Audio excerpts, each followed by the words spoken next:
खान साहब, सबसे पहले तो आज डॉलर जो है वो फिर ऊपर जा रहा है। IMF ने तो जो देना था पैसे वो दे दिए, तो ये जो कोशिश थी इनकी, उससे तो सियासी इस्तेकाम यहाँ पे आता नज़र नहीं आ रहा। और अभी भी ये ऐसा लग रहा है कि जो -1 का फार्मूला है उस पर ये कोशिश कर रहे हैं कि किसी न किसी तरीके से आपको नॉकआउट कर दें। पहले सभी मैं ये लोगों को समझा दूं कि हमारे से माशत से हो क्या रहा है। देखिए, हमें जो माशत मिली, पहला साल जो हमारा था, मुल्क बैंकरप्ट था, पैसे नहीं थे, इन्होंने कर्जे चढ़ा दिए थे और फॉरेन एक्सचेंज रिजर्व जो रुपए को गिरने से रोकता है वो 3-4 हफ्ते के रह गए थे, बल्कि हम डिफ़ॉल्ट कर रहे थे। उधर से हमने मुल्क संभाला, बड़ा मुश्किल दौर, आपको पता है, प्रोपेगेंडा। आजकल मैं हैरान हूँ कि वो जो मीडिया हाउसेस जो हर रोज़ हम उठते थे कि जी तबाह हो गया मुल्क, मारे गए, महंगाई इतनी हो गई, आज वो देखिए चुप करके बैठे हैं। हमारे लिए हर रोज़ प्रोपेगेंडा, ये तबाह हो गया मुल्क। उधर से मुल्क संभाला, 2 साल कोरोना के मुल्क में आए, सारी दुनिया में कोरोना ने तबाही मचाई।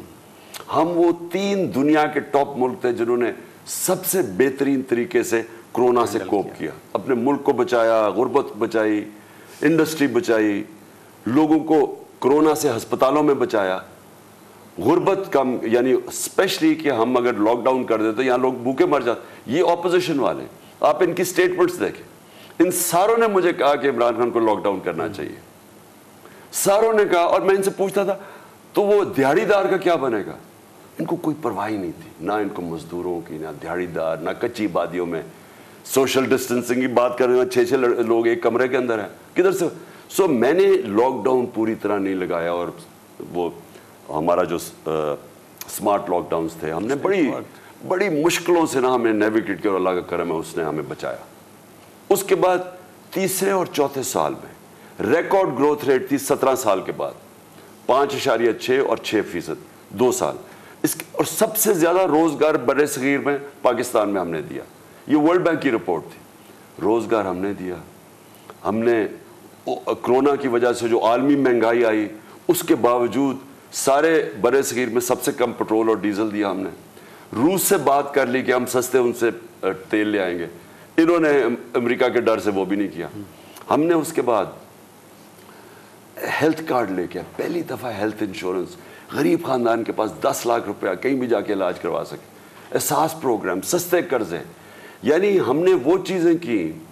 उसके बावजूद मुल्क रिकॉर्ड, हमारी इंडस्ट्री आगे बढ़ रही थी, बिल्कुल रिकॉर्ड हमारी 4 फसलें हुई। उस वक्त आके इन्होंने हमारी टांगें खींची और इन्होंने आके मुल्क गिरा दिया और कहा जी वो शहबाज शरीफ कोई बहुत बड़ा जीनियस है। वो शुक्र है दूध का दूध पानी का पानी हो गया, सबको पता चल गया, ना इनसे माशत संभाली जा रही है। रुपया IMF के प्रोग्राम और उनकी शराइत मानने के बावजूद गिर रहा है। इनके पास अब कोई रास्ता ही नहीं है। फॉरेन एक्सचेंज रिजर्व्स अब इनके कैसे बढ़ेंगे? लोग पैसे देने के लिए तैयार नहीं है। यानी आगे क्या हो रहा है? हमारी रिकॉर्ड टैक्स कलेक्शन थी, टैक्स कलेक्शन गिर रही है, एक्सपोर्ट्स गिर रही हैं, इसका मतलब डॉलर्स कम आ रहे हैं, रेमिटेंसेस अब कम होंगी क्योंकि इतना फर्क हो गया है, जो मार्केट में डॉलर बिक रहा है और जो ऑफिशियल रेट है उसमें फर्क जितना बढ़ता जाएगा, लोग बैंकिंग चैनल से पैसा नहीं भेजेंगे, डॉलर्स ही भेजेंगे, वो कम होता जा रहा है। और जब एक्सपोर्ट्स, रिकॉर्ड एक्सपोर्ट्स थी हमारी, जब आपकी एक्सपोर्ट डॉलर कम आने शुरू हो जाएंगे तो किधर से आप, कर्जे तो बढ़ते जा रहे हैं, बैरूनी मुल्क कर्जे लिए हुए हैं, उनके ऊपर सूद देना है, तो ये तो मुल्क सीधा नीचे लेके जा रहे हैं। लेकिन वो कहते हैं नवाज शरीफ की ख्वाहिश है कि आप डिस्क्वालीफाई हों। वो अच्छा, अब मैच से खेल नहीं सकते। मैच में इनको डर लग गया कि मैच में बड़ा फेंटा पड़ गया इनको, फेंटा और धांधली के बावजूद ऊपर से पब्लिक का ये रुझान देख रहे हैं।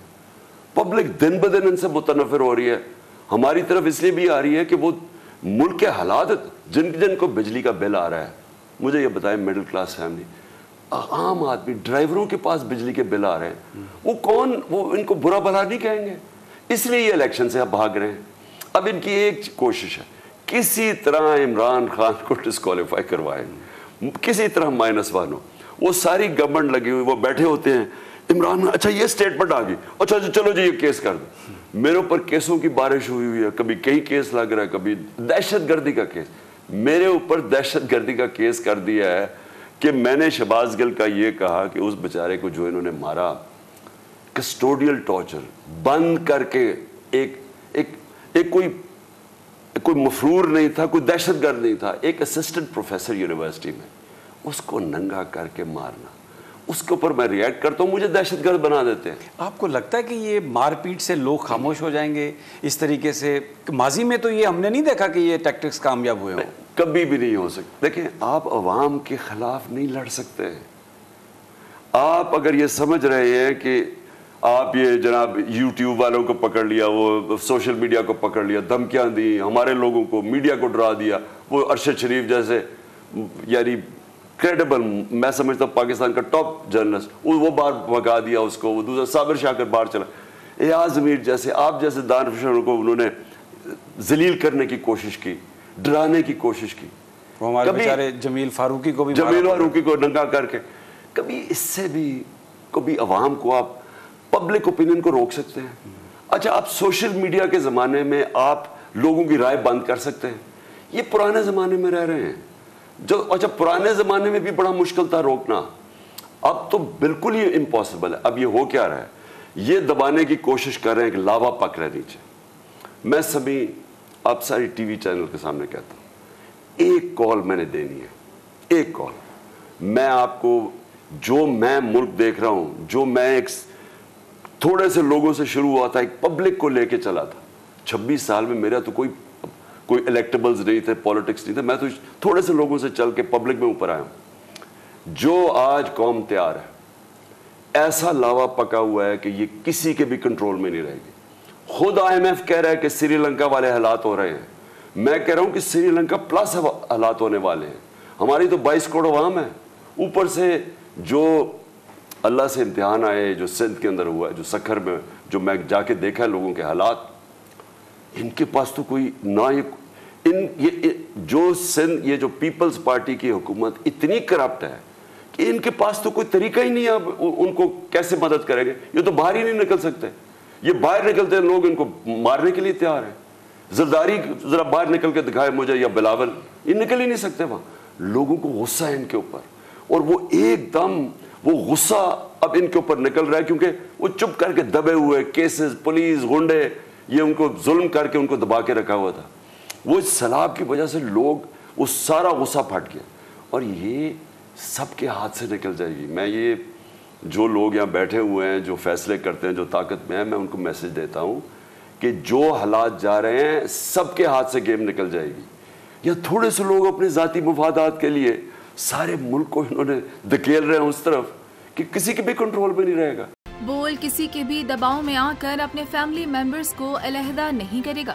बोल हमेशा आवाम की आवाज बनता रहेगा और आवाम के मसाइल दिखाता रहेगा। बोल की आवाम से खुसूसी दुआओं और साथ देने की अपील। सबसे ज्यादा व्यूज, सबसे ज्यादा रील्स और सबसे ज्यादा रेटिंग के साथ बोल अब भी नंबर 1 पोजीशन पर बरकरार। सब्सक्राइब करें और बेल दबाएं ताकि कोई खबर रह न जाए।